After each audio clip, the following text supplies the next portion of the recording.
नमस्कार। अभी एक ने जो प्रश्न डाला था कि अ, वासा ज़्यादा रुक्ष है कि भूम्याम्लकी ज़्यादा रुक्ष है। तो ये जो द्रव्य है, ये कौन सा द्रव्य ज़्यादा रुक्ष है और कौन सा द्रव्य कम रुक्ष है, ये हमें पता लगाना है। तो हमें कई मार्ग है। एक तो ग्रंथ में उल्लेखित उनके अगर जो कर्म है, उनका अगर विचार किया और उसमें ऐसा कुछ है कि एक आधा द्रव्य वातला करके उसका प्रयोग किया है, वातकृत करके प्रयोग किया है और दूसरे में नहीं किया है, ऐसा हो तो हम उस आधार पर उसको वातकर मान सकते हैं। दूसरी चीज़ है कि वो द्रव्य जब हम व्यवहार में उपयोग करते हैं तो उसका कर्म कैसे दिखता है। तो उस कर्म के आधार पर, अनुमान के आधार पर हम उस द्रव्य का गुण पहचान सकते हैं। जैसे मधुर रस पहचानना हो तो जो मुख अनुलिंपति, जो मुख पर लिंपन करता है, जो पिपीलिकाओं को प्रिय है, उस अनुमान से ये मधुर रस है, ऐसे हम जान लेते हैं। उसी प्रकार शरीर में जो रुक्षता उत्पन्न करता है वो रुक्ष गुण है। इस आधार पर वो द्रव्य रुक्ष है क्या, वो हम जान लेते हैं। अब स्निग्ध गुण से उत्पन्न वाले होने वाले रोग जिसमें है, फलश्रुति में प्रमेय हो, कंडू हो, कुष्ठ हो, जिसमें द्रवगुण बाहुल्य ऐसे व्याधि है, ऐसे ज़्यादा जिसमें है वो द्रव्य ज़्यादा रुक्ष है, ऐसा एक अनुमान हम कर सकते हैं। पर कोई एक ठोस ये नहीं है कि ये द्रव्य ज़्यादा रुक्ष है या फिर कम रुक्ष है, ऐसा अगर ये सब क्राइटेरिया अगर हमने देख लिया और उससे अगर मिल गया हमें, तो हमें पता चलता है कि एक आधा द्रव्य ज़्यादा रुक्ष है। पर जब दोनों द्रव्य के रसगुण विरेपक समान हो, बाकी की चीज़ें समान हो, तो बहुत कठिन होता है कि वो द्रव्यों में ये ज़्यादा रुक्ष है, ये कम रुक्ष है, ऐसे जानना। वैसे ही वासा और भूम्याम्लकी में जो उनका रस है, वो वासा का तिक्त कषाय है और भूम्याम्लकी का तिक्त कषाय और मधुर भी अनुरस उन्होंने बोला है। अब रसों का अगर पंचमहाभौतिक आपने देख लिया तो आपको पता चल जाएगा कि कषाय रस जो है वो वायु और पृथ्वी महाभूत प्रधान है। इसका मतलब उसमें बाकी के भी महाभूत है, पर ये दो महाभूत उल्बण है, उनमें ज़्यादा है। और कटु रस जो है वो वायु और अग्नि का है। तिक्त रस जो है वो वायु और आकाश का है। अब क्या होता है, ये रुक्षता वायु से होती है, पर अगर रुक्ष के साथ अगर अग्नि मिला जाए तो रुक्षता जो है उसकी तीव्रता बढ़ती है। जैसे आप जो बाल सुखाते हो तो फैन के नीचे सुखाना और गरम गरम हवा जो हेयर ड्रायर की है उससे सुखाना, उसमें फ़र्क जितना है उतना फ़र्क वायु और अग्नि का है, उतना फ़र्क कटुरस का है। तो तिक्त रस से होने वाली रुक्षता और कटुरस से होने वाली रुक्षता, इनमें फ़र्क है। कटुरस की जो रुक्षता है उसमें अशुकारित्व है, क्योंकि उसको अग्नि का साहचर्य मिला है। तो ये जो कटु है रस, वो वासा में आया है। हम्म, विपाक, सॉरी, विपाक जो है वासा का, कटु ऐसे आया है। और तिक्त कषाय रस आया है और भूम्याम्लेकी का तिक्त कषाय और मधुर आया है। तो इनमें अगर हमने महाभूतों का अगर हमने चयन किया, अध्ययन किया, तो वायु महाभूत जो है वो वासा में ज़्यादा दिखता है। जैसे तिक्त कषाय में दिखेगा, कटु विपाक में दिखेगा, वीर्य शीत है तो उसमें भी दिखेगा, और गुण लघु है उसमें भी दिखेगा। भूम्यामलकी में भी उतना दिखेगा, पर मधुर जो अनुरस है उसमें पृथ्वी और आप महाभूत आ जाते हैं। और विपाक जो है उसका ग्रंथ, बहुत से ग्रंथों में उसका जो विपाक है वो मधुर दिया है। तो इस वजह से थोड़ा कम वायु महाभूत जो है वो भूम्यामलकी में दिखता है व्यवहार में। अब इसकी फलश्रुति कैसे दिखेगी वो अलग बात है, पर तर्क से हम कैसे लगा सकते हैं वो बता रहा हूँ।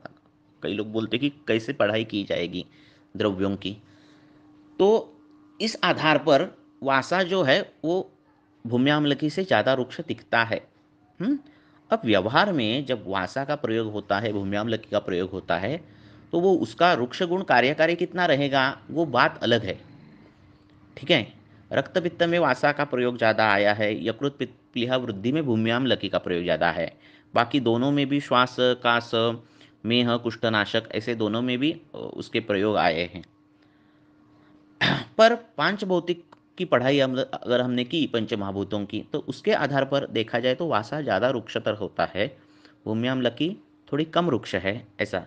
पर ये इतना जो फ़र्क है वो व्यवहार में दिखेगा क्या, वो बात अलग है, दिखेगा भी नहीं, क्योंकि सिर्फ वो रुक्ष गुण से दोनों कार्य नहीं करेंगे, वो उनके रस से कार्य करेंगे, शीत वीर्य से काम का कार्य करेंगे, क्योंकि भूम्याम्लकी का अनुरस जो मधुर है वो कितना कार्यकारी है, वो बात भी महत्वपूर्ण है। जैसे हरितकी का अनुरस जो है वो ज़्यादा कार्यकारी है, आम्ल रस हरितकी का, मधुर रस हरितकी का वो ज़्यादा कार्यकारी है। कषाय रस जो मुख्य रस है हरितकी का, वो कार्यकारी ज़्यादा नहीं है, क्योंकि वो स्तंभन नहीं करती हरितकी, आपने अगर व्यवहार में देखे जाए तो इसी प्रकार कार्यकारित्व जो है वो अलग अलग हिस्सों में रहता है। तो हम ऐसे नहीं बोल सकते कि ये ज़्यादा रुक्ष है तो ये ज़्यादा रुक्षता निर्माण करेगी, बाकी की भी चीज़ें रहेगी द्रव्यों में, जो उस पर जो उसका कार्य जो है वो बदल देगी।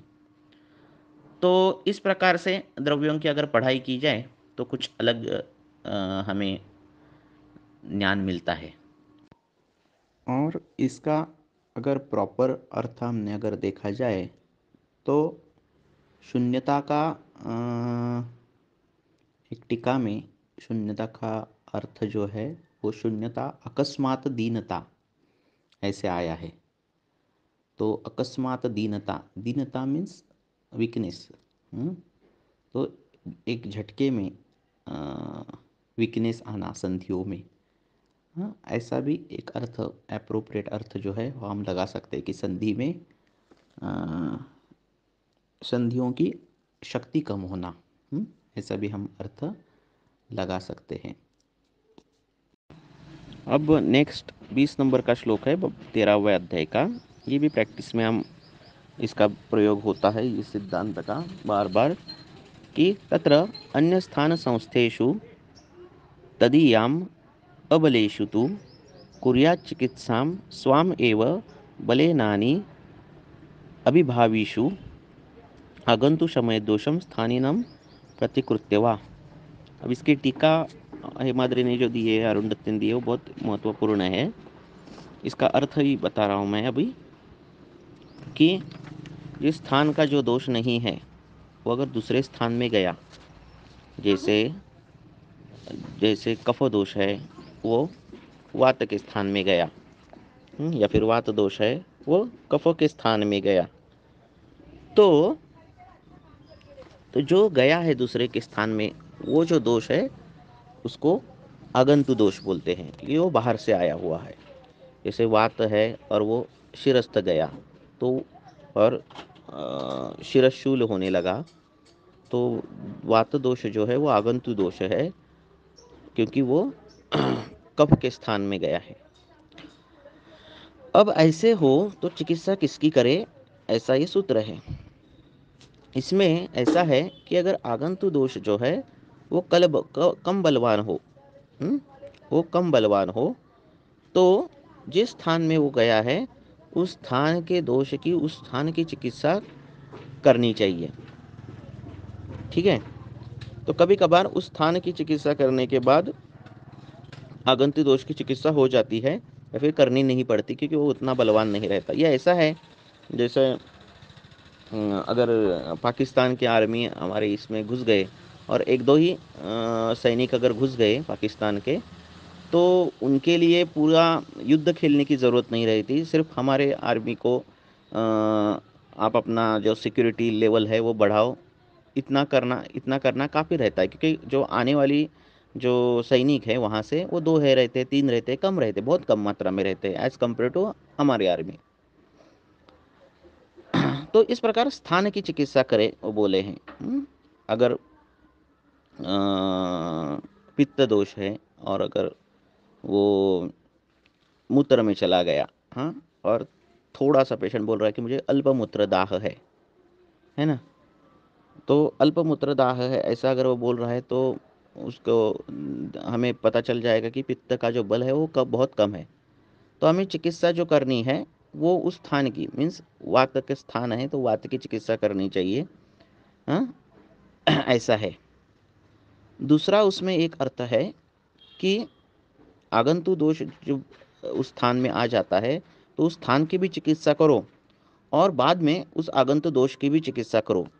क्यों? क्योंकि भले ही वो उसका बल कम है, फिर भी वो व्याधिकर है, वो व्याधि करने में सक्षम है। तो इसीलिए पहले स्थान की चिकित्सा करो। हाँ, मीन्स अगर पित्त दोष इसमें गया, और मूत्र प्रवर्तन दाह युक्त अगर हो रहा है, अल्प दाह युक्त हो रहा है, ज़्यादा नहीं, तो हम उस स्थान की चिकित्सा भी करेंगे और फिर उसका जो पित्त दोष है उसकी भी चिकित्सा करेंगे बाद में।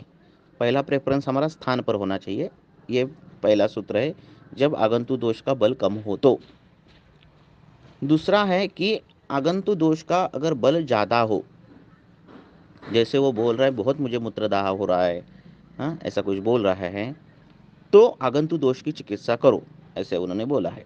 हाँ, और उसके बाद उसके स्थान की भी चिकित्सा करो जिस स्थान में हो गया है। तो पहले प्रेफरेंस जो है आगंतुक दोष की चिकित्सा करना है। हाँ, तो हमें गोक्षूर और जो जो पित्त शामक द्रव्य है वो उनका प्रयोग करना पड़ेगा, बस्ती प्रयोग नहीं करना पड़ेगा। क्यों? क्योंकि आगंतुक दोष जो है वो बलवान है, तो हमें आगंतुक दोष की चिकित्सा करनी पड़ेगी। जैसे आम वात है, अब आम वात में अगर आम बहुत कम है, हाँ संधिगत जो आम है वो बहुत कम है, वहाँ ऐसे नहीं लक्षण दिख रहे कि स्तंभ नहीं ज़्यादा दिख रहा है, थोड़ा थोड़ा ही दाह ऐसा महसूस हो रहा है, तो हमें क्या करना चाहिए? स्थान की चिकित्सा करना चाहिए। स्थान क्या है? संधि है। स्थान का दोष कौन सा है? वायु है। तो हमें बस्ती देनी चाहिए उस आमवात के पेशेंट में। पर जिस आमवात के पेशेंट में हमें आम के लक्षण ज़्यादा दिख रहे हो कि संधि में बहुत स्तब्धता है, बहुत आरक्त वर्णता है, दाह है, दाह प्रचिति है, हाँ जो जो आम के लक्षण है वो सब उसमें संदिग्ध है, तो हमें जो है वो आम की चिकित्सा ज़्यादा करनी चाहिए। उसको पाचन देना ये ज़्यादा प्रेफर करना चाहिए। तो इस प्रकार से आगंतुक दोष कौन सा है? आम है। गया कहाँ है? संधि में गया है। तो आगंतुक दोष का बल ज़्यादा हो तो आम की चिकित्सा करो, ऐसा है। ये हो गया दोनों।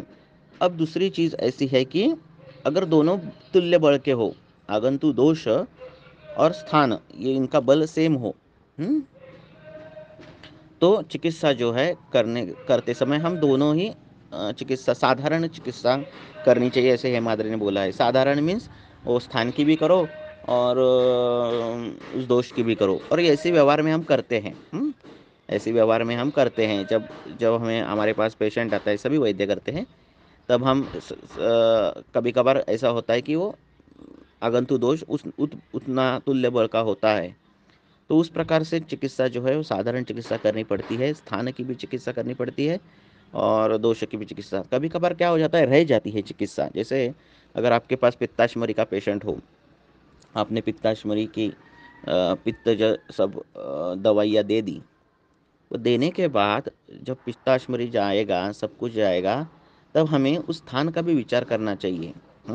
और बस्ती चिकित्सा भी हमें उसमें ऐड करनी चाहिए। क्यों? क्योंकि उस स्थान में बार बार अश्मरी हो रहे हैं। अगर बार बार उस स्थान में अश्मरी हो रहे हैं तो स्थान की चिकित्सा होनी चाहिए।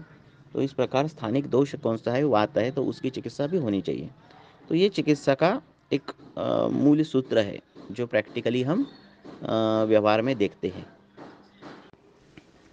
अब ये पहला श्लोक लेंगे हम इसमें से 19 नंबर का, अध्याय क्रमांक 13, कि तत्रस्थाश्च विलम्बेरन् भूयो हेतु प्रतीक्षिणः ते कालादिबलं लब्ध्वा कुप्यन्ति अन्याश्रयेषु अपि। कि इन्होंने बोला है कि जो दोष है वो क्या होते हैं, संचित हो जाते हैं और वो इतने ताकतवान नहीं होते, और जब हेतुओं के वो प्रतीक्षिण, हेतुओं के वो हेतुओं का वेट करते हैं वो, जब हेतु उनको अच्छे से मिलते हैं व्याधि करने के लिए, तो जो दोष है प्रकोपित, जो दोष है वो व्याधि कर पाते हैं। तो जो दोष है चाहे वो कोष्ठ में हो या शाखा में हो, वो वहाँ संचित हो जाते हैं, पर वो इतने बलवान नहीं होते कि वो व्याधि कर सके। तो व्याधि करने की क्षमता उसमें नहीं रहती, पर वो संचित रहते हैं। तो व्याधि कब होती है? जब काल की अपेक्षा मिलती है, उनके अनुकूल उनको काल मिलता है, उनके अनुकूल उनको देश मिलता है, उनके अनुकूल उनको कुछ अपत्य सेवन मिलता है, उनके अनुकूल उनको कुछ हेतु मिलते हैं, तो उस वजह से वो जो दोष है वो व्याधि निर्मिति कर पाते हैं। जैसे व्यवहार में हमें दिखता है कि रुग्ण कभी कभार बोलता है कि नहीं मैं ठीक था, पर वहाँ जब जाता हूँ, मेरे गांव में जाता हूँ तो मैं ठीक रहता हूँ, और यहाँ आता हूँ तो मेरा ये जो बीमारी है बढ़ती है। ये क्यों होता है ऐसे? क्योंकि संचित दोष है। तो संचित दोष है उसमें, जब वो गाँव रहता है तब वो व्याधिकर नहीं होते, क्योंकि काल उसको प्रतिकूल रहता है व्याधि निर्माण करने के लिए। और जब वो दूसरी जगह आता है तो काल जो है उसको अनुकूल मिलता है। जैसे कफ संचित दोष रहते हैं, तो जब वो इंसान अनुपदेश आता है, कोकण के साइड आता है, तो वो बोलता है मुझे प्रतिशय और इसकी बीमारियां होती है। और जब वो दूसरी जगह जाता है, साधारण देश में जाता है, तब उसको वो प्रतिशय का सादी जो बीमारियां हैं वो नहीं होती। ऐसे क्यों होता है? क्योंकि वो जो कफ दोष है वो संचित अवस्था में था। तो इस प्रकार से काल की वजह से जो है वो जो संचित दोष है वो व्याधिकर होते हैं। तो ये संचित दोष बहुत समय तक शरीर में संचित रह सकते हैं। कोष्ठ में हो, शाखा में हो, शाखा में संचित दोष दिखने मिलते हैं। कि कभी कभार क्या होता है कि रुग्ण बोलता है कि अभी तक तो कुछ नहीं था, स्किन में कुछ प्रॉब्लम नहीं थे, पर अभी अक्टूबर हीट आ गया और मुझे एकदम झट से पूरी एलर्जी हो गई, है ना। तो ऐसे एक झटके में, शरद ऋतु में एक झटके में कैसा रक्त प्रकोपित हो गया, दूषित हो गया, तो पहले से ही संचित था पित्त दोष, और काल की अपेक्षा करके, काल का बल लेकर वो क्या हो गया, व्याधि बढ़ गया। तो ये है काल से क्या होते हैं, व्याधि कर्तृत्व उनमें मिल जाता है दोषों में। फिर दूसरा रहता है देश। देश क्या मैंने बोल दिया कि एक जगह से दूसरी जगह, दूसरे प्रदेश में जाने के बाद जो है वो व्याधि हो जाती है। ये हमने देखा। दूसरी ऐसी चीज़ होती है कि अपत्य सेवन होता है कभी कभार। कभी कभार पेशेंट बोलता है कि मैं ठीक था, कल कल तक तो ठीक था, 2 दिन अच्छा था, कुछ प्रॉब्लम नहीं थे, पर ये आचार खा लिया मैंने परसों और ये मुझे पूरा पूरा ये पित्त प्रकोप हो गया, ऐसे पूरे शरीर पर उठ गया। तो ऐसे क्यों होता है? ये हेतु जो दोष है वो संचित थे पहले से ही। पित्त जो है संचित था पहले से ही शाखा में, और शाखा में संचित था, पर उसने हेतु उसके मुताबिक की ले लिए। हाँ, अचार खाया, कुछ तीखा खाया, और पित्त प्रकोप के लक्षण दिखने लगे। तो ये इस प्रकार से जो है वो दोष जो है वो व्याधि करते हैं। कभी कभार ऐसा होता है कि वात जो है वो संचित अवस्था में रहता है, और घर में कुछ तो बड़ी चीज़ हो जाती है, क्रोध हो जाता है, नहीं तो शोक जैसे कुछ कारण हो जाते हैं, और वो शोक से उस आदमी पैरालिसिस में जाता है, या फिर उसको तीव्र वात प्रकोप लक्षण दिखते हैं, कुछ सीरियस कंडीशन आ जाती है। तो कुटुंब में सभी को शोक हुआ था, पर उसको ही क्यों ज़्यादा तकलीफ हुई शारीरिक? क्योंकि जो दोष है वो संचित अवस्था में था। तो इस प्रकार से उदाहरण देकर हम ये जो सूत्र है वो हम समझ सकते हैं, और ऐसे ही समझाना चाहिए सूत्र, क्योंकि जब हम पढ़ते हैं ग्रंथ तो प्रैक्टिकली कैसा उसका अप्रोच होता है वो देखना चाहिए। ये हमें हर हर जगह मिलता है संचित दोष। हाँ, जैसे कोई इंसान थोड़ा सा क्या होता है, पैर ये हो जाता है, ज़मीन पर पैर लड़क लड़क जाता है, गिर जाता है, और इतना वात प्रकोप, इतना दर्द होता है, जितना वो गिरा था उतना अपेक्षित नहीं था। हाँ, जो व्याधि हेतु कर जो भाव था, बल था, वो इतना नहीं था, फिर भी वो सीरियस में हो जाता है, पैरों में सूजन आ जाती है, और बहुत सी कॉम्प्लिकेशन आ जाती है। क्यों ऐसा होता है? क्योंकि पहले से ही दोष संचित थे, सिर्फ ये हेतु हुआ, और हेतु के कारण जो है व्याधि बल बढ़ गया, और व्याधि कर्तृत्व जो है वो दोषों में आ गया, संचित दोषों में। तो इस प्रकार ये सब जानना चाहिए। जब जब आपको लगा कि हेतु बहुत छोटा है फिर भी व्याधि बहुत बड़ी हुई है, हेतु छोटा है पर व्याधि का स्वरूप जो है वो बहुत बड़ा है, ऐसा अगर आपको जब जब दिख रहा है तब तब समझना चाहिए कि जो ये है क्या है, संचित दोष है, उनकी उपस्थिति पहले से थी। इधर क्या लिखा है, गुरु यद द्रव्यम तीक्ष्णम उष्णम च तद बाहुल्येन स्वेदनम भवति। जो गुरु द्रव्य है, जो द्रव्य तीक्ष्ण उष्ण ये गुण जिसमें है, ये जो द्रव्य है ये बाहुल्येन, ये मोस्ट ऑफ द क्या रहते हैं, स्वेदन करने वाले द्रव्य रहते हैं। प्रायो ग्रहणात्, प्रायो हमने क्यों बोला है, क्योंकि जनरली हमने ऐसा क्यों बोला है, प्रायो का मतलब जनरली, ऐसे हमने क्यों बोला है, ये शब्द से क्या ग्रहण हो जाता है कि भय शोकादिकम अपि अगुरु, भय शोकादिकम अगुरु अपि गृह्यते, कि भय शोक आदि जो चीज़ें हैं वो गुरु नहीं है, फिर भी वो स्वेदन करते हैं। तो गुरु द्रव्य जो तीक्ष्ण है उष्ण है ऐसे गुण वाले जो द्रव्य है वो स्वेदन करते हैं। इसका मतलब ऐसा नहीं सभी गुरु द्रव्य स्वेदन करेंगे, कई जो द्रव्य है वो लघु होकर भी स्वेदन कर सकते हैं, ऐसा इसीलिए प्राय ग्रहणात् किया है। तो गुरु द्रव्य स्वेदन नहीं करेंगे, जिसमें गुरु है, गुरुता है, तीक्ष्ण है, उष्ण है, ऐसे जो द्रव्य है वो स्वेदन करेंगे। अन्यथा अतो विपरीत्येन स्तंभनम भवति, और उसके विपरीत जो लघु है, मंद है, शीत है जो द्रव्य है, वो द्रव्य जो है वो क्या करेंगे, स्तंभन करेंगे। तो वैक्सीन के बारे में बहुत सारे प्रश्न आ रहे हैं और बहुत मन में बहुत लोगों के कन्फ्यूजन आ गया है कि क्या करें, वैक्सीन के बारे में क्या सोचें, अभी जो दिख रहे हैं दुष्परिणाम उसके बारे में क्या सोचें। तो उसके बारे में मैं एक मेरे विचार रख रहा हूँ। किसी भी द्रव्य के बारे में, द्रव्य का स्वभाव अगर हमें जानना है, अनुक्त द्रव्य का, तो उसका कर्म फल क्या है, उसके अनुसार अनुमान करके हम उस द्रव्य का स्वभाव जानते हैं।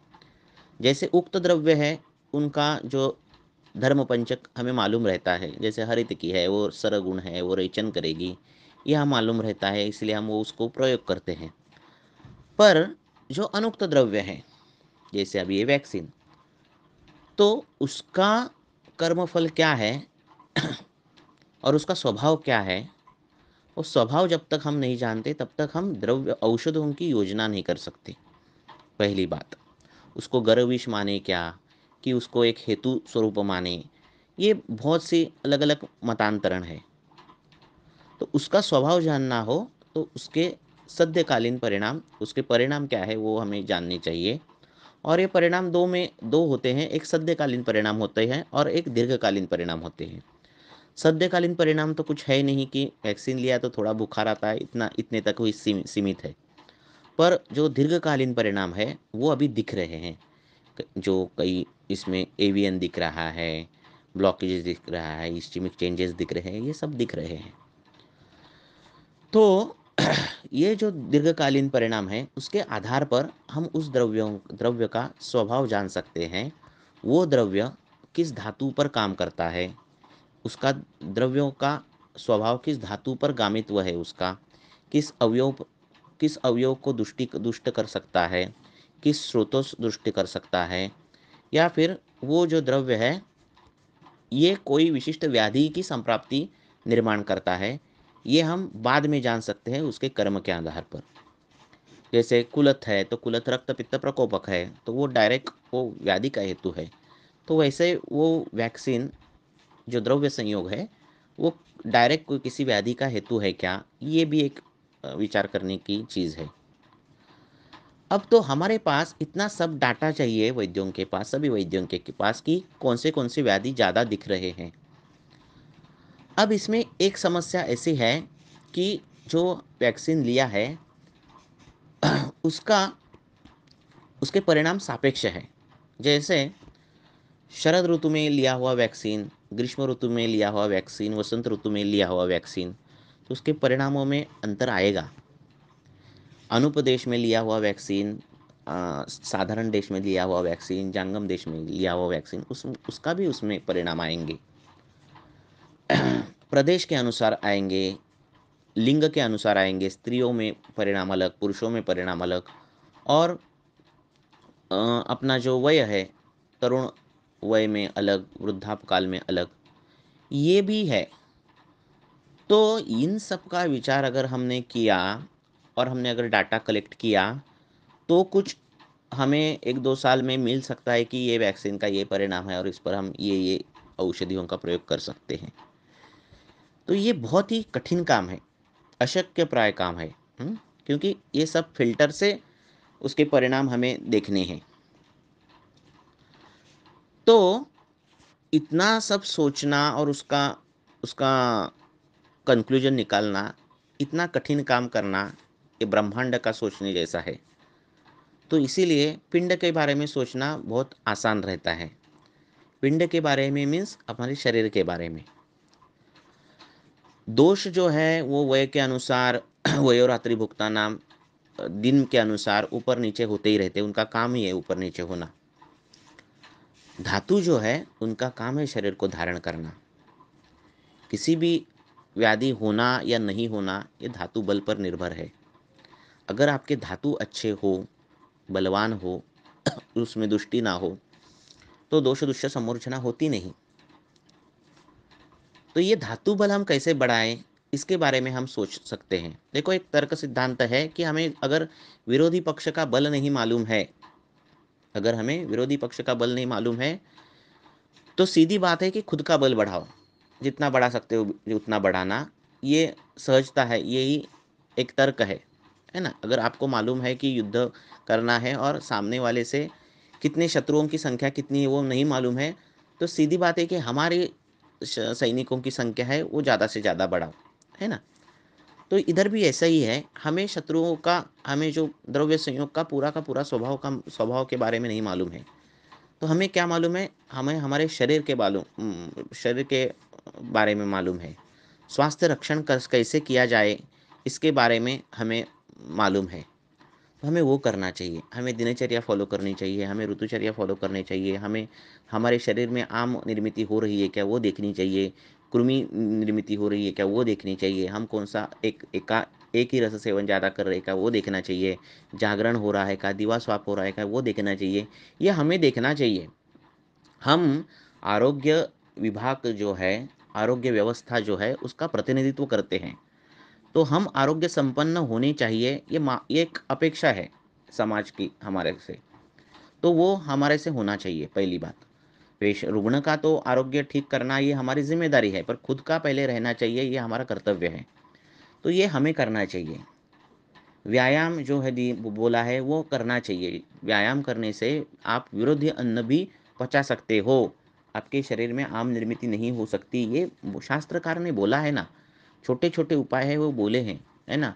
ऐसा जो कर्म है जिससे आप कर्म सामर्थ्य आपको मिल सकता है। कर्म में गुरुता आती है और साथ में शरीर में लघुता आती है, लाघवम कर्म सामर्थ्यम। ये 2 चीज़ें एक साथ करने वाला व्यायाम ही है, ऐसा कोई द्रव्य नहीं है कि जो लाघव भी है और कर्म सामर्थ्य भी देगा। ये व्यायाम है। उसके साथ वो दीप्त अग्नि भी देता है, अग्नि भी अच्छा कर देता है, तो धातु बल भी अच्छे बढ़ते हैं और विभक्त गणगात्रत्व भी है।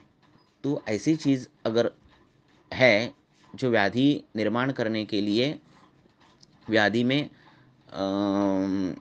व्याधि को रोकती है, तो ऐसी चीज़ हमें करनी चाहिए। अभ्यंग जो है हमें करना चाहिए।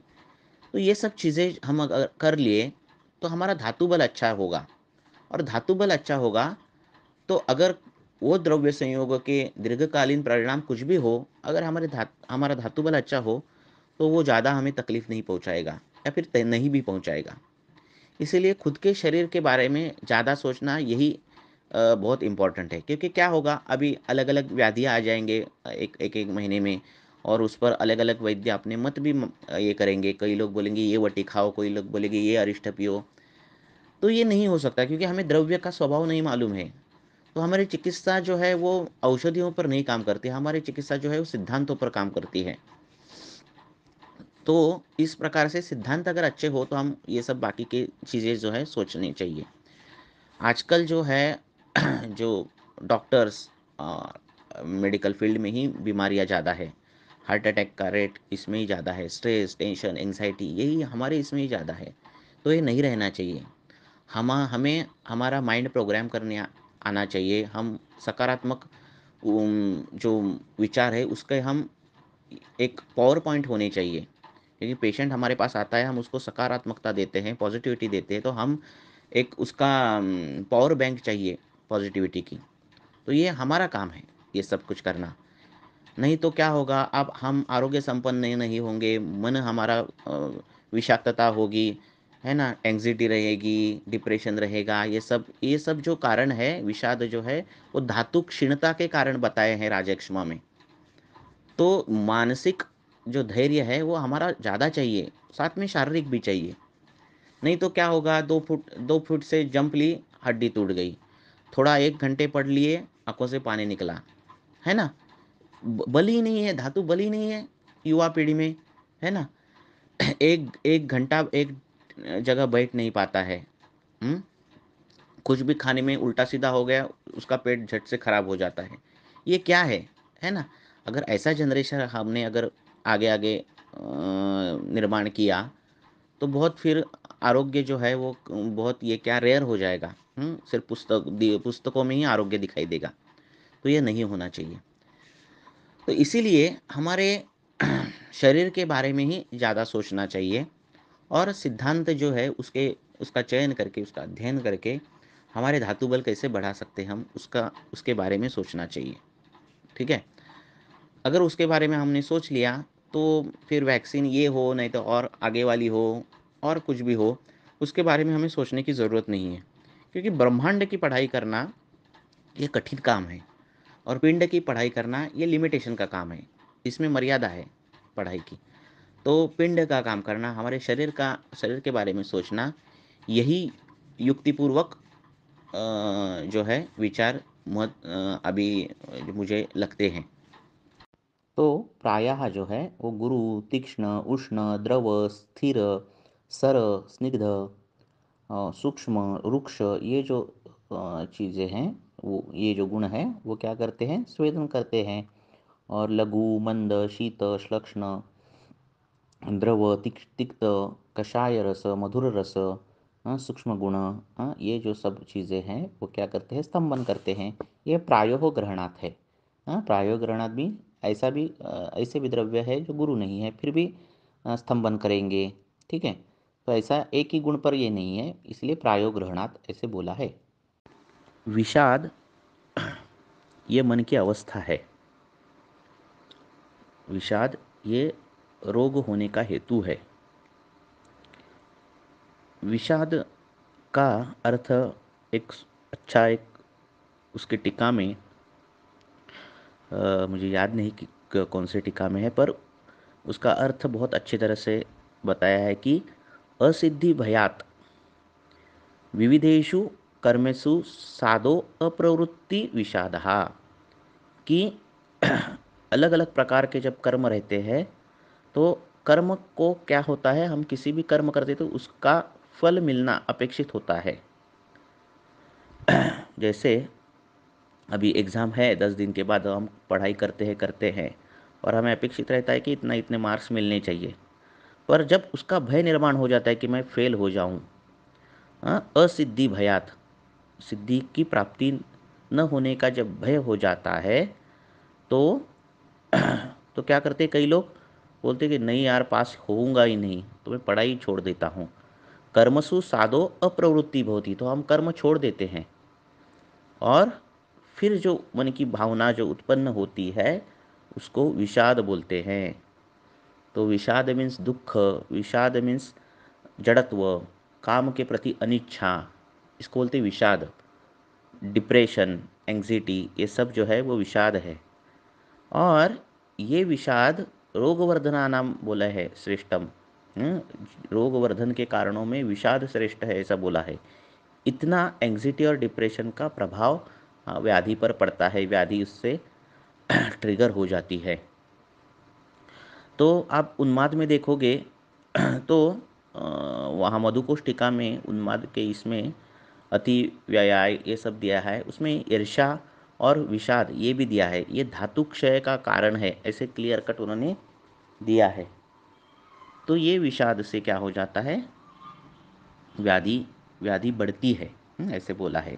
तो विषाद को कई लोग विषाद के भेद बोलते हैं, मानसिक असंतुलन बोलते हैं, डिप्रेशन बोलते हैं, जाड्यता बोलते हैं, अवसाद बोलते हैं, है ना। एक ही जगह पर बैठना, कई लोग ऐसे काम धंधा छोड़ देते हैं, है ना। कईयों का जॉब चला जाता है तो फिर दूसरा जॉब ढूंढने की कोशिश ही नहीं करते, ऐसे ही घर में बैठते हैं, उसको बोलते हैं विषाद।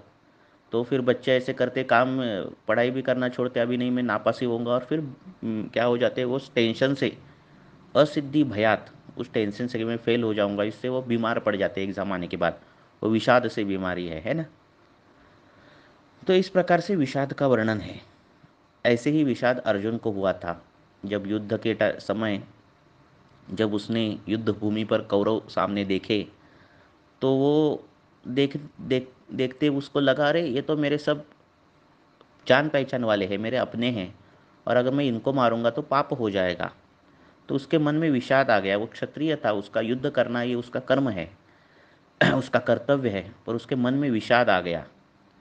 और ये विषाद इतना अच्छा था, है ना। विषाद बुरे रहते हैं हमारे, पर वो अर्जुन था, उसके मन में आया हुआ विषाद इतना अच्छा था कि उस पर अर्जुन विषाद योग यह अध्याय लिखा गया, है ना। उस विषाद का निर्हरण श्री कृष्ण ने किया और उस पर अध्याय हुआ। तो ये है विषाद। नमस्कार। अभी ये लेक्चर, अभी जो ये रेफरेंस जो है वो प्रमेय धूम्रपान का है, जो प्रमेय में नहीं करना है ऐसा दिया है चरक ने। फिर उसकी अगर टीका देखे जाए तो चक्रपाणि ने कुछ लिखा नहीं है, ठीक है। तो लिखा नहीं है, ऐसा नहीं है कि आप निदान स्थान में जाओगे प्रमेय के, तो वहाँ जो लिखा है कि सर्वमेहेषु एव त्रिदोषः, प्रमेय जो है वो तीनों दोष से होता है। त्रिदोष कोपनिमित्तः विंशति प्रमेय। तो प्रमेय जो है वो तीनों दोषों से होने वाली व्याधि है। अब उसमें प्रमेय क्यों दिया है, इससे पता चल जाता है हमें, कि धूम्रपान प्रमेय में नहीं देना चाहिए। फिर भी आपको और डिटेल में जाना है तो आपको जाना है 21वां अध्याय, जो धूम्रपान का 21वां अध्याय है, वहाँ पे आपको जाना है। वहाँ अरुणधति की जो टीका है वो मैं पढ़ रहा हूँ, 21 अध्याय क्रमांक 21 सूत्र स्थान अष्टांग हृदय। तो उसका जो सेकंड श्लोक है उसकी एक टीका है अरुण दत्त की। तो उसमें आपको पता चल जाता है कि क्यों प्रमेय वहाँ दिया है, कि जिसमें धूम्रपान नहीं करना है वहाँ प्रमेय क्यों दिया है। तो सर्वांग सुंदर टीका में लिखा है, रक्त पित्तार्ति दिशु धूमोह न अवचरणीय, कि रक्त पित्त आदि जो व्याधि दिए हैं उन्होंने, रक्त पित्त है, जिन्होंने विरेचन किया है वो है, प्रमेय है, तिमिर है, ऊर्ध्ववात है, आदमन है, वो वॉट एवर जो जो दिए है वो उसमें न अवचरणीय, उसमें अवचरण नहीं होना चाहिए, धूमपान नहीं देना चाहिए। क्यों? ननु, ननु मीन्स नो डाउट, वाते वात कफे कफे च धूमस्य अनुज्ञानत्वात्, तो पित्तार्तो हो प्राप्तरेव नास्ति। तो इन्होंने बोला है कि वात में, वात व्याधि और वात प्रकृति में, वात कफे, वात कफ प्रकृति और वात कफ व्याधि, कफ जो व्याधि, इनमें जो है धूम्रपान करना चाहिए, ये हमें पता है।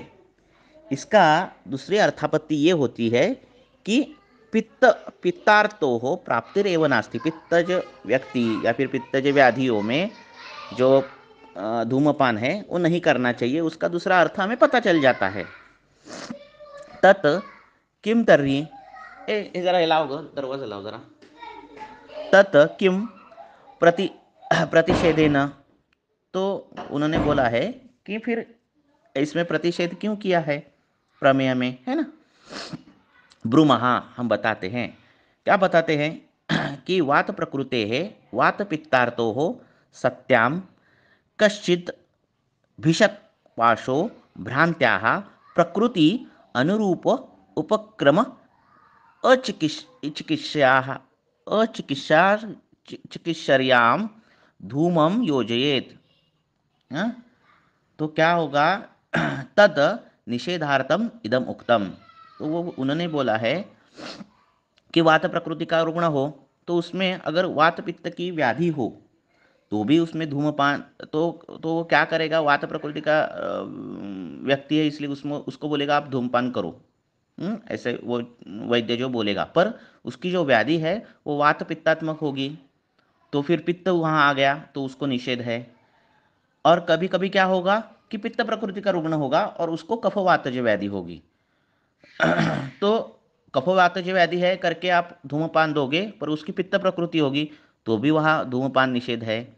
अथवा वात श्लेष्म प्रकृति है, या फिर वात श्लेष्म प्रकृति में पित्तार्तो पित्त प्रकृते है व वात श्लेष्मार्तो धूमोम न योज्या इति प्रतिपादनार्थम इदम गदितम।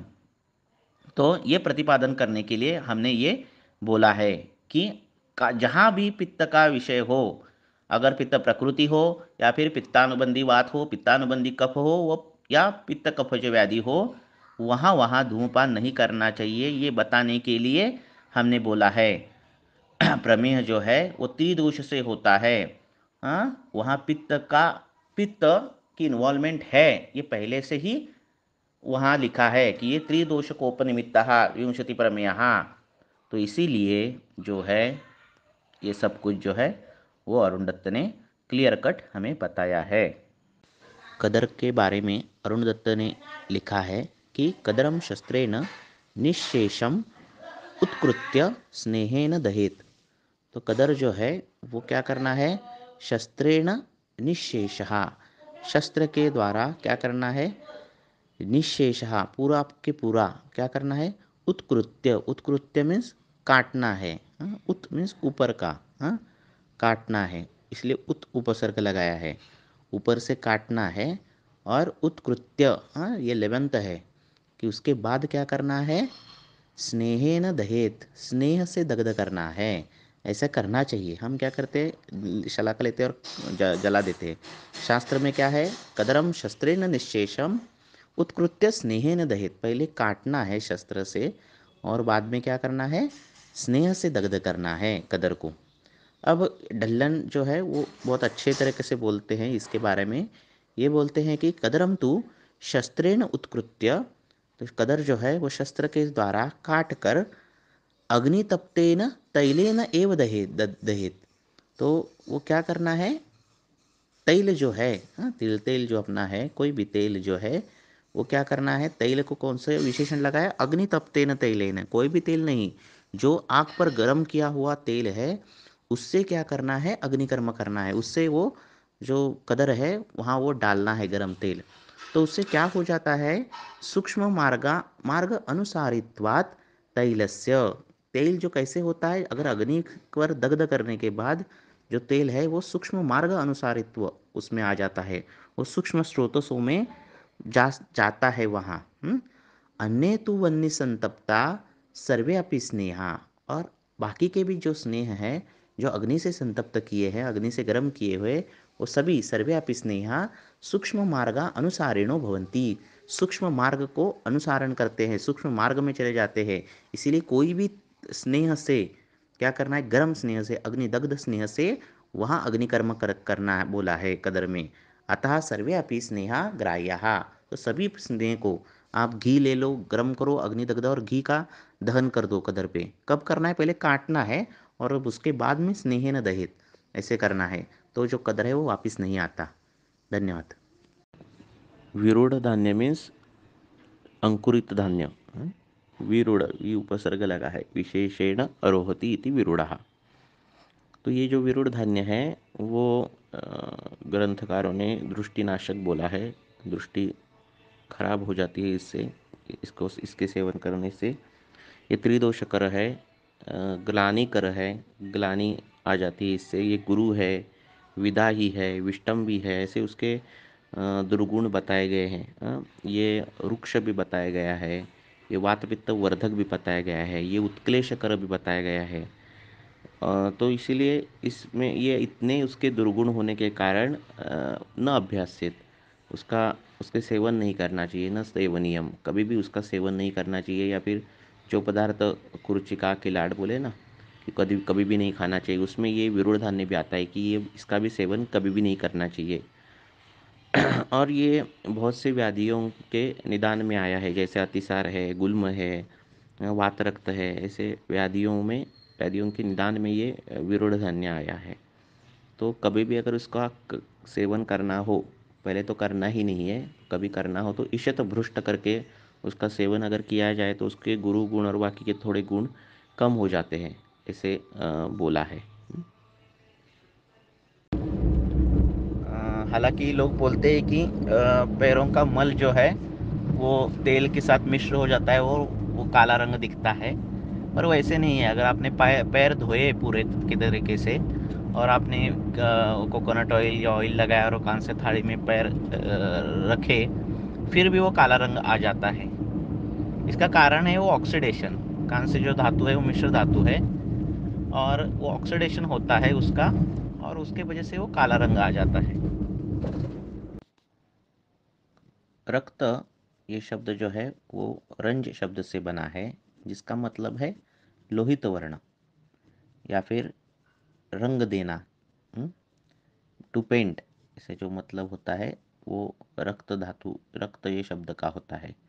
शोणित ये शब्द शोणु शब्द धातु से बनता है, जिसका अर्थ है वर्णगत्यो हो, जिसको वर्ण है और गति है वो शोणित है। और जो असृग है वो असृग का अर्थ है असृग, हाँ, नए तत्पुरुष है, न सृजते, हाँ हाँ, न सृजते इतर रागवत, मीन्स जैसे दूसरे एक एक रंग रहते हैं, बाकी के रंग है जो बना सकते हैं, हम काला रंग बना सकते हैं, पीला रंग बना सकते हैं, ऐसे रंग बना सकते हैं। न सृजते इतर रंगवत, ऐसे बाकी के रंगों जैसा जो बनाया नहीं जाता।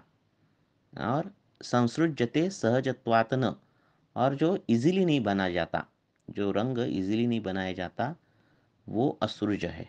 हाँ, ऐसे उसका हम शब्द का व्याकरण के दृष्टिकोण से अर्थ हम देख सकते हैं। तो ग्रंथ में अलग अलग ठिकान पर अलग अलग शब्द आए हैं, रज आया, रक्त आया है, असृज आया है, तो उस कॉन्टेक्स्ट में वैसा उसका अर्थ उसका लेना चाहिए।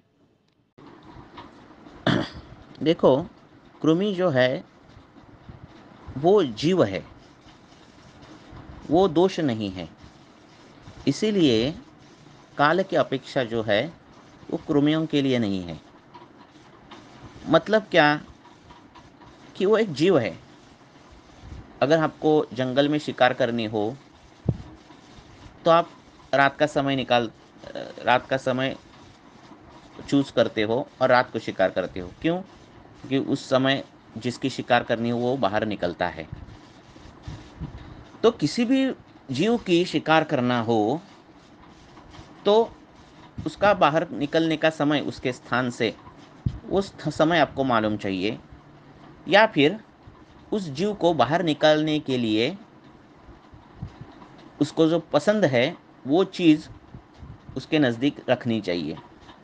जैसे चूहे को आप पकड़ते हो तो कैसे पकड़ते हो? पिंजरा रखते हो और उस पर उसमें आटे का गोला, बिस्किट, चपाती कुछ तो रखते हो जो जो उसको पसंद है। फिर रात के समय वो आता है और वो आटा देखता है और पिंजरे में चूहा जाता है और अटक जाता है। तो आप जो गुड़ दे रहे हो वो गुड़ जो है वो कृमियों को पसंद है, ठीक है। और पिंजरा जो है वो विडंग है। गुड़ और विडंग जब आप दे हुए तो गुड़ के प्रति उसका आकर्षण है कृमियों का, और विडंग जो है उनको मारने का काम करता है। अब सिर्फ पिंजरा रखकर क्या होगा? आपने अगर पिंजरा रखा तो चूहा कभी जाएगा भी पिंजरे में और पकड़ेगा भी, पर ये पॉसिबिलिटी कम है, ठीक है। तो विडंग देने के बाद कृमिघ्न काम होगा, क्या होगा? पर गुड़ और विडंग देने के बाद जो पॉसिबिलिटी कृमिघ्न काम है वो ज़्यादा होगा, ठीक है। तो ये योग इसके लिए है। आमाशयगत कृमि, कफज कृमि जो है वो उसके लिए है। अब दूसरा विचार है कि कृमि जब एक्टिव रहते हैं, जैसे स्केबीज में, गजकर्ण में आप देखते हो कि रात को कंडू ये हो जाता है, और वो कंडू रात को ही ज़्यादा आता है, दिन में इतना आता नहीं। तो मॉडर्न में देखोगे तो वो जो है वो फ्लास्क शेप ऐसे वो बनाते हैं त्वचा में छिद्र, और रात को वो एक्टिव रहते हैं और खुजली होती है। जब आप खुजली करते हो तो उनका जो कैविटीज़ है वो नष्ट होती है, और वो जो है आपको अच्छा लगता है खुजली करना। तो ऐसे इसमें रात को दवाइयों का लेपन करना ये भी उचित रहता है। दूसरी बात, स्थान के हिसाब से जो कृमि रहते हैं, पक्वाशयगत कृमि। अब पक्वाशयगत कृमि कैसे डायग्नोस करेंगे, वो सब लक्षण ग्रंथ में दिए, वो पढ़ो। तो पक्वाशयगत कृमि है तो आपने अगर पेट में विडंग गुड़ दे दिया तो उस पर असर होगा, नहीं होगा ऐसा नहीं है। पर स्थान पक्वाशय है तो आपने अगर कृमिघ्न बस्ती दे दी तो उसका इफेक्ट जो है वो ज़्यादा होगा। तो उसके लिए आप अलग अलग युक्ति प्रमाण दे कर सकते हो। हम विडंग का तेल है वो उसका मात्रा बस्ती देते हैं। आप जो कुछ उसके हिसाब से दे रहे हो वो दे सकते हो। तो इस हिसाब से स्थान के हिसाब से भी उसका ये रहता है। हाँ, पर काल की अपेक्षा दोषों के जैसी होती है वैसी कृमि की नहीं होती, क्योंकि वो जीव है। तो ये बात ध्यान रखनी चाहिए। हमारे पास परसों पेशेंट आई थी और उसका उसकी यही कंप्लेंट थी कि पेट दर्द होता है और अधोवात निस्सरण जो है वो बहुत गंदी बास आती है, सड़ी हुई। और उसने सोनोग्राफी की, अलग अलग डॉक्टरों को दिखाया तो कुछ मिला नहीं, और आंत्रकुजन ये सब लक्षण थे। तो पूरी केस हिस्ट्री लेने के बाद एक ही पता चला कि वो बहुत शाक खाती थी। शाक सेवन, नित्य शाक सेवन था उसका। और फिर उसके हिसाब से शाक से उत्पन्न पक्वाशयगत कृमि ऐसे निदान करके हमने उसकी ट्रीटमेंट की, अभी वो ठीक है। तो बोलने का मतलब क्या है कि कृमि हेतु कैसे है, फिर कृमि कहाँ उत्पन्न हुए हैं, और समय जो बोला उस हिसाब से अगर हमने ट्रीटमेंट की जाए तो उसके रिजल्ट मिलते हैं। धूमक ये जो है वो पित्तजन्य व्याधि है। हम्म? धूमकाः धूमवत वमनम एव। जैसे आप गर्म धुएं का वमन करते हो ऐसा प्रतीत होना, ये धूमक है।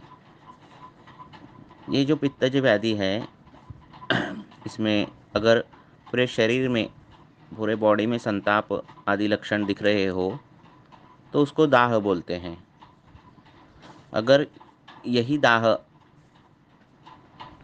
उसमें स्वेद हो या फिर बेचैनी हो तो उसको ओष बोलते हैं। अगर रुक्ष, उष्ण, तीक्ष्ण ऐसे गुण से दाह हो जिसमें पसीना नहीं आता, उसको प्लोष बोलते हैं। मुख में और जो दाह रहता है, ओष्ठ में दाह रहता है, उसको दव बोलते हैं। और आँखों में अगर वो ऐसा दाह दिखाई दिया, कर्ण में दिखाई दिया, तो उसको दवथु बोलते हैं। विशिष्ट प्रकार का दाह पैरों में, बाकी की संधियों में दिखाई दिया तो उसको विदाह बोलते हैं। अगर शरीर के अंदर दाह दिखाई दिया तो उसको क्या बोलते हैं, अंतर्दाह बोलते हैं। वैसे ही कंठ में, तालू में, अपने शिर में अगर दाह प्रतीत हुआ, धुएं के प्रति दाह प्रतीत हुआ, जैसे धुआं निकल रहा है, हाँ, तो उसको धूमक बोलते हैं। अगर ये ऐसे ही धूमक अगर आम्लोदगार उसके साथ रहा तो उसको अम्लक बोलते हैं। हाँ, तो लक्षण के अनुसार, स्थान के अनुसार जो दाह है उसको अलग अलग संज्ञाएं दी गई है। तो जो लीन दोष है वो कंसेप्ट हमें प्रैक्टिस में समझना आना चाहिए। इसमें क्या होता है, जो दोष है वो धात्वांतरश्रित हो जाते हैं, धातु में चले जाते हैं। और ये दोष अनुत्क्लिष्ट रहते हैं, इनकी मात्रा कम रहती है, अनुत्क्लिष्ट रहते हैं। वो खुद के वो बाहर नहीं आ सकते, उसको गति नहीं रहती है, उत्कृष्ट नहीं रहते, और ये काफ़ी समय तक धातु में रहते हैं। अब होता क्या है, इसके जो लक्षण है वो नहीं दिखते, क्योंकि वो व्याधि उत्पत्ति करने के लिए काफ़ी नहीं होते हैं। ठीक है, जैसे दोष दुष्ट समूर्छना से व्याधि होनी चाहिए उतने वो काफ़ी नहीं होते हैं। फिर क्या हो जाता है कि किसी काल प्रकर्ष से या फिर निदान प्रकर्ष से वो जो है वो एक्टिवेट हो जाते हैं, या फिर उनका बल बढ़ जाता है और फिर व्याधि दिखने लगती है। जैसे व्यवहार में आप कई लोग ऐसे रहते हैं कि बोलते हैं कि मैंने अ, ये धूल आ गई और धूल ले ली और मुझे प्रतिशाय हो गया, अभी तक तो कुछ नहीं था। ये निदान प्रकर्ष है। कई लोग बोलते नहीं अभी ठंडी पड़ गई और मुझे इतना ज़ुकाम हो गया, पहले कुछ भी नहीं था। तो ऐसा कोई भी हेतु नहीं है वो प्रतिशय होने का, और झट से कोई छोटे से निदान से वो व्याधि हो गया, इसका मतलब होता है कि वो दोष जो है वो लीनावस्था में रहते हैं। वो कुछ काल की, कुछ उसको अनुकूल परिस्थिति की अपेक्षा करते हैं और उसके बाद वो लक्षण दिखाते हैं। जैसे, और बहुत बार ये लीन दोष का वर्णन बहुत व्याधियों में किया है, विषम ज्वर में किया है, कि ज्वर जाने के बाद भी उस रुग्ण को अगर गौरव या फिर ग्लानि ऐसे महसूस हो रहा है तो ये लीनावस्था है। जैसे अपस्मार में लीनावस्था बताई गई है कि वो हृदय में स्थित है, मनोवश स्रोतस में दोष स्थित है। तो ये साम दोष दोष धातुओं में चले जाते हैं, वहाँ वो रहते हैं। विलंबिका व्याधि है, उसमें भी ये दिया है, श्वास में भी दिया है। कभी कभार हमारा शोधन हम करते हैं, वमन करते हैं, तो वमन होने के बाद पेशेंट बोलता है कि थोड़ा सिर जो है वो हेवीनेस है। हाँ, अभी भी ऐसा जो है वो लाइटनेस नहीं लग रहा है। हाँ, लघुता नहीं लग रही है, तो ये लीन रहते हैं, इसीलिए हम उसको धूपन चिकित्सा करते हैं। हाँ, धूमपान करने बोलते हैं, तो ये लीन दोष जाने के लिए है। तो जो वार्षिक शोधन हम करते हैं, हाँ, वसंत में वमन करना, विरेचन करना, हाँ, तो ये जो है वो लीन दोष निकालने के लिए सब कुछ रहता है। हम रोज अध्यशन करते हैं, अजीर्णासन करते हैं, रोज ऐसा ना ऐसा कुछ ऐसा हमारा अपथ्य चलते ही रहते हैं, तो हर टाइम व्याधि होते हैं ऐसे नहीं है। थोड़ा दोष प्रकोपावस्था में हो जाता है, कुछ मिथ्योपचार हो जाते हैं और इससे वो लीन अवस्था में चले जाते हैं। फिर कुछ काल की अपेक्षा होकर कुछ थोड़ा सा हेतु हमने सेवन कर लिया तो जो है वो व्याधि स्वरूप दिखता है। तो इसीलिए जो है वो शोधन करना चाहिए, ऐसा बोला गया है। कई कभार जो लीनावस्था व्याधि में भी होती है, कभी कभार शोधन देने के बाद भी ये लीनावस्था आ जाती है। तो उसके लिए सब बाकी की जो चीज़ें हैं, धूपन करना वमन के बाद, हाँ, ये जो संसर्जन कर्म करना रहता है, दीपन पाचन जो चिकित्साएं हैं, वो उसके लिए हैं। तो कभी भी शोधन के पहले पाचन करना बहुत ज़रूरी है। तो ये कंसेप्ट समझना आना चाहिए कि एखादी व्याधि आपने ठीक ठीक कर ली और वापस वो बोल रहा है कि अभी ठीक हो गया स्किन प्रॉब्लम, पर पिछले महीने में अभी दवाई बंद कर दी है, कुछ भी तकलीफ नहीं, पर पिछले महीने मैंने ये खाया और वापस से सब कुछ आ गया। ये जो ऐसे कुछ हो जाता है ना, तो ये लीनावस्था रहती है। हाँ, तो ये लीनावस्था सिर्फ उसको काल की अपेक्षा करती है, हेतु की अपेक्षा करती है और वो अपना बल बढ़ाती है। अगर रोगी का बल पहले से ही अच्छा हो तो ये लीन अवस्था के लक्षण दिखते नहीं हैं। रोगी का बल कम हो तो दिखते ज़्यादा दिखते हैं। हाँ, तो उस हिसाब से उसको व्यवहार में, प्रैक्टिस में उसको जानना चाहिए। श्वास जो है, हिक्का और श्वास, जिसके दोनों के कारण, उद्भव स्थान और जो दोष है वो सेम है। तो ये जो श्वास है ये प्राणहर व्याधि है। हाँ, इसको दुर्जय व्याधि कहा है। अगर इसकी चिकित्सा गलत हो गई तो रुग्ण मर जाता है। बाकी के ऊपर मैसेज में ट्रीटमेंट के बारे में दिया ही है। उसके अलावा श्वास के बारे में कुछ अलग सा बोल रहा हूँ कि श्वास की संप्राप्ति आपको मालूम है कि ये आमाशय उद्भव संप्राप्ति है। इसका मतलब ऐसा है कि आप अगर श्वास के हेतु देखोगे तो उसमें वात प्रकोपक हेतु, अति व्यायाम, अति व्यायाम ऐसे हेतु दिखेंगे, और अन्न व श्रोतदुष्टि के, उदक व श्रोतदुष्टि के हेतु मिलते हैं। तो अन्न व श्रोतदुष्टि के जो हेतु है, गुरु अभिसंधि खाना, कफ प्रकोपक आहार विहार खाना, आहार खाना, तो ये सब हेतु अन्न व श्रोतदुष्टि के आपको मिलते हैं कास में। अब इस कास में होता है, जैसे आधुनिक वैद्य शास्त्र में ब्रेथलेसनेस जब आता है, अस्थमा का अटैक जब आता है, तब उनके दृष्टि में ये जो ब्रेथलेसनेस है, अस्थमा जो है, वो कफ का अवरोध होने के कारण है, और इसीलिए उनका जो फोकस है वो कफ पर रहता है आधुनिक वैद्य शास्त्र का। हमारे में श्वास का जो मुख्य कारण है वो वात और कफ है।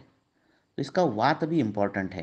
कास के रुग्ण अगर आप देखोगे तो उनमें वात प्रकोपक कारण भी होते हैं और अन्न और श्रोतदृष्टि के कारण या फिर कफ प्रकोपक कारण भी होते हैं।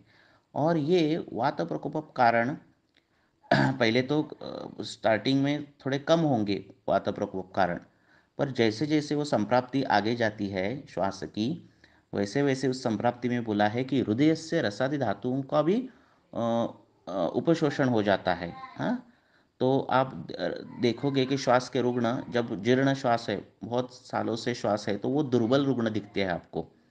हाँ, तो ऐसे रुग्ण आपको दिखते हैं। तो ये ध्यान में रखो कि वात प्रकोप ये भी बहुत महत्वपूर्ण है, क्योंकि कफ प्राण व स्रोतसों में है, अटका हुआ है, और बाकी के प्राण व स्रोतसों में वात प्रकोप है। ये ध्यान में रखो। आप अगर कफ का अवरोध है, ऐसा अगर हमने उसका प्रेजेंटेशन किया, तो चिकित्सा कफग्न होनी चाहिए, पर चिकित्सा वैसी नहीं है। ठीक है, अगर हम कफग्न चिकित्सा दोगे तो प्राण का भय ज़्यादा है रुग्ण जाने का। क्यों? क्योंकि ऑलरेडी उसके शरीर में वात प्रकोप है। तो सार्वदेहिक वात प्रकोप के रुग्ण जीर्ण श्वास के जो रोगी है उसमें दिखते हैं। जैसे उसमें संधिशूल रहता है अस्थमा के पेशेंट में, जीर्ण श्वास के पेशेंट में। कभी कभार उनमें त्वक विकृतियाँ दिखती है, वातज त्वचा त्वक विकार दिखता है, पातदारी बड़े मात्रा में दिखती है। कभी कभार आमवात या फिर वात व्याधि वो श्वास के रुग्ण में दिखते हैं। तो इसका इसका ये जो प्रैक्टिकली आपको जो दिखते हैं, इसका कारण ये है। तो वात प्रकोप ये मेन कारण है। कफ प्रकोप तो है ही, अन्न और श्रोतदृष्टि तो है ही, पर ये महत्वपूर्ण है। तो पहले पहले आपको वात प्रकोप के पहले अधमान ऐसे लक्षण दिखेंगे, या फिर पार्श्वशूल थोड़ा दिखेगा, पर बाद बाद में आपको त्वक विकृतियाँ या फिर सार्वधिक संधिशूल ऐसे वात प्रकोप के लक्षण दिखते हैं, क्योंकि वात का प्राणों से उसमें अवरोध हो जाता है और वो ऊपर की ओर जोर से आता है और शरीर में घूमता है। ऐसी संप्राप्ति बताई है। तो ये एक महत्वपूर्ण है। इसीलिए अन्न व स्रोतदृष्टि और कौन सी श्रोतदृष्टि? प्राणव श्रोतदृष्टि। प्राणव श्रोतदृष्टि तो हम एक्सेप्ट करते ही है, वो दिखती है, पर अन्न व श्रोतदृष्टि भी एक हेतु है। हाँ, उसमें ये दिया है, वो ये ध्यान में रखो। ये ट्रीटमेंट करते समय ये बहुत महत्वपूर्ण है। हाँ, अजीर्ण करने वाला रुग्ण या फिर जो प्राणव श्रोतदृष्टि के हेतु है, हाँ, आहार विहारज, वो हेतु से श्वास बढ़ता है, ये व्यवहार में दिखता है। हाँ, इसीलिए रात को लेट खाने वाले लोग, उनमें श्वास व्याधि ज़्यादा दिखती है, ये व्यवहार में दिखता है। ये जो एंगल है वो आधुनिक वैद्य शास्त्र में नहीं है। ठीक है। हाँ, अन्न व श्रोतदृष्टि का जो एंगल है वो आधुनिक वैदिक शास्त्र में नहीं है। आप नेबुलाइजेशन दोगे या फिर इनहेलर दोगे, तो इसका काम सिर्फ कफ का विलयन है, इतना ही है। प्राण व स्रोतसों में आई हुई रुक्षता, उधर आया हुआ वात प्रकोप, ये दूर नहीं करता। कौन? नेबुलाइजेशन या फिर इनहेलर। ये आयुर्वेद की चिकित्सा का ही एक मैजिक है, आयुर्वेदिक चिकित्सा का ही एक महत्व है कि वो वायु का भी विचार उसने किया है, प्राणव स्रोतसा का भी विचार किया है। इसीलिए आक्तम लवणम तैलेन, लवण तेल कैसा लेना है? आक्तम लेना है, मीन्स ऐसे सिर्फ ऐसे ही लगाना नहीं है, बहुत लगाना है, उसकी मात्रा बहुत ज़्यादा रहती है। पहले से ही तेल सूक्ष्म है, शोधन करने वाला है, वात शमन करने वाला है, उष्ण है। उसमें अगर हमने लवण मिला दिया तो उसमें वो और सूक्ष्मगामी हो जाएगा। हाँ, कफ का और अच्छे तरह से विलयन कर पाएगा। और कफ का विलयन कर दिया, वो कफ का विलयन हो गया, फिर कफ आएगा, कोष्ठ में आएगा। पर कफ जाने के बाद प्राण व स्रोतों में रुक्षता नहीं आनी चाहिए, इसलिए हमने आक्त तेल लगाया है, पूरा का पूरा बड़ी मात्रा में तेल लगाया है। ये जो है चिकित्सा का प्रमुख तत्व जो है। और फिर हम नाड़ी स्वेद करेंगे, ये सब आगे की चिकित्सा रहेगी। तो ये जो ट्रीटमेंट का आयुर्वेदीय व्यू जो है किसी भी व्याधि को देखने का, वो बहुत महत्वपूर्ण है। इसीलिए हमारे ट्रीटमेंट को उस प्रकार से देखना चाहिए। हम मॉडर्न में जैसे कफग्न दे रहे हैं वैसे हम नहीं देते। हाँ, हम क्या करते हैं? सेंधव तेल लगाकर फिर उसको नाड़ी स्वेद देते हैं और बाद में बाकी की चिकित्सा है। हाँ, तो ये ध्यान में रखो सब कुछ। आयुर्वेद में हार्ट अटैक का वर्णन अगर आप देखा जाए, आपने अगर ग्रंथों में रुद्रशूल, रुद्रव्यथा, रुद्रग्रह, रुद्रुजा, रुद्रदाह, रुद्र हृदय अतीव तीव्र वेदना। ऐसे अगर आपने लक्षण जहाँ जहाँ देखे, जहाँ जहाँ आप ढूंढोगे तो आपके सामने ज्वर, ज्वर से लेकर ज्वर आएगा, रक्तपित्त आता है, ग्रहणी आता है, विष अध्याय आता है, और अर्श भी आता है। तो ऐसे जो व्याधि है, वात व्याधि आ जाते हैं, तो ऐसे व्याधि जो है आपके सामने आ जाते हैं। तो अभी कोविड के बाद, कई महीनों के बाद जो लक्षण दिखाई दे रहे हैं, हार्ट अटैक हो, क्लॉटिंग पाई जा रहा है, ऐसे जो कुछ पाया जाता है, उनका अध्ययन होना चाहिए कि कौन से लक्षण ज़्यादा पाए जाते हैं। उसके मुताबिक हम जो वैक्सीनेशन है उसका अध्ययन आयुर्वेद के तरीके से कर सकेंगे, क्योंकि हाँ, हमें उसका अनुमान प्रमाण के साथ ही उसका अध्ययन करना पड़ेगा। जैसे उस वैक्सीन जो हमने लिए हैं, जिन्होंने लिए हैं, उनमें जो व्याधि पाए जाते हैं उनका एक सर्वे होना चाहिए। और फिर अगर सच में यही व्याधि ज़्यादा पाए जाते हैं तो ऐसा कौन सा विष है, गर्भ विष है, जिसका परिणाम जो है वो रक्त पर, हृदय पर होता है, उसका अध्ययन होना चाहिए और उसके हिसाब से अगल निकालने चाहिए। ऐसा एक विचार है। दूसरा है कि आयुर्वेद में जो हृदय है, आधुनिक वैदिक शास्त्र में जो हृदरोग है, वो ब्लॉकेजेस के पेशेंट ज़्यादा है तो उसको हम हृदरोग बोलते हैं। और आयुर्वेद में हृदय ये एक अवयव है, और अगर हृदय की रक्तवाहिनियों में कुछ अवरोध पाया जाता है तो वे विकृति रक्तवाहिनी की है, ये विकृति रक्त की है, तो उसका अध्ययन अलग से होना चाहिए। रक्तपित्त की संप्राप्ति, रक्तगत क्लेद, रक्तगत आम, रक्तगत मेद, ऐसी अलग अलग संप्राप्तियों का अध्ययन उस प्रकार से करना चाहिए और उस हिसाब से करना चाहिए। अब ब्लॉकेजेस के अगर पेशेंट मिल रहे हैं तो कॉमन जो पेशेंट ब्लॉकेजेस पाए जाते हैं अभी वैक्सीनेशन के बाद, उनमें क्या हेतु सेवन का जो है वो समानता है, उनमें पहले से कौन सा दोष जो है वो संचितावस्था में था, इनका अध्ययन होना चाहिए। क्षय गुण कैसे हुआ, इनका अध्ययन होना चाहिए। मीन्स रक्तपित्त की पहले से संप्राप्ति है और उसने वैक्सीन ले ली, तो उसको में आने वाला हृदय अति तीव्र वेदना कितने महीने में आ जाती है, उनका ऐसा अध्ययन होना चाहिए। कुछ भी नहीं है, पर जिस पेशेंट को विष अगर मच्छर ने काट रहा है, किसी भी प्राणी ने काटा, तो उसको ज़्यादा लक्षण दिखाई देते हैं। ऐसे लोगों में अगर वैक्सीन 2 मिनट या 2 मिनट वैक्सीन देने के बाद जो लक्षण दिख रहे हैं तो उनका वो विष का विचार होना चाहिए, क्योंकि विष अगर हमने दे दिया तो विष को बढ़ाने के लिए विष जो है प्रकृति चाहिए, विष ऋतु चाहिए, है ना। तो इस प्रकार से उसका भी अध्ययन होना चाहिए। तो ऐसे अलग अलग अगर अध्ययन किए तो हमारे पास अच्छा से अच्छा डाटा मिलेगा। और फिर थ्रोम्बोसिस क्यों हो रहा है वो सब कुछ, और बाकी की जो चीज़, कईयों में डीएम पाया जा रहा है, तो कईयों में ये सब जो चीज़ें दिख रही है उसका एक कलेक्टिवली अध्ययन होना चाहिए। ऐसा मुझे लगता है। शीत गुण जो है वो वात बढ़ाता है, कफ बढ़ाता है। ये गुण वात का स्तंभन कार्य दिखाता है, तो शीत गुण से स्तंभन हो जाता है। और इसीलिए जिनके पहले से अर्श के हेतु चालू है, जिनको पहले से अर्श है, या फिर जिनको पहले से वात प्रकोप है, मांस दुष्टिकर कारण है, ऐसे में वातज अर्श की संप्राप्ति हेमंत ऋतु में दिखती है। कैसा है कि जो वात हम जिसको बोलते हैं वो वात नहीं है, वो गुण का समुच्चय है। जो चल है, रुक्ष है, शीत है, खर है, परुष है, ये गुणों का समुच्चय है, वो वात है। तब तो शरीर में इन गुणों वाले पदार्थ जब आते हैं, जैसे हमने कलाए का सेवन किया, तो वो सर्व गुण से वात की वृद्धि करता है, और ये जो वृद्धि है वो व्याधिकर हो जाती है, उससे व्याधि उत्पन्न हो जाते हैं। तो इसको प्रकोप बोला है। उसको ही कोप बोला है। पर एक सूत्र है कि विकृति मात्रम ही वातादीनाम कोपहा। तो विकृति मात्रम, इसको भी कोप बोलते हैं। विकृति मीन्स क्षय हो, वृद्धि हो या दुष्टि हो, इसको भी प्रकोप बोलते हैं, इसको भी कोप बोलते हैं। जैसे एक ग्लास है, उस ग्लास में 100 ml पानी भरना अपेक्षित है, 100 ml की उसकी कैपेसिटी है।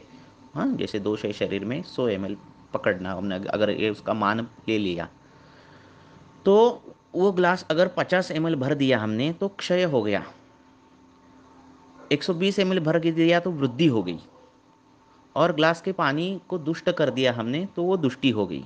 ये तीनों को क्या बोला है? संसर्ग सन्निपातश्च तद द्वित्रि क्षय कोपता, ऐसा है। तो ये क्षय और वृद्धि और दुष्टि, इन तीनों को जो है वो कोप बोला है शास्त्र में। ठीक है। और प्रसर जो है वो क्या है कि वो 120 ml ग्लास भर दिया और उससे भी ज़्यादा अगर भर दिया तो ग्लास बहने लगेगा, पानी बाहर आएगा, अलग अलग स्रोतसों में दोष जाएगा, प्राण वो हो, उदक वो हो, अन्न वो हो, ऐसे स्रोतसों में जाएगा और वहाँ व्याधि निर्माण करेगा, वो प्रसर है। तो इस प्रकार से आप वो समझ सकेंगे।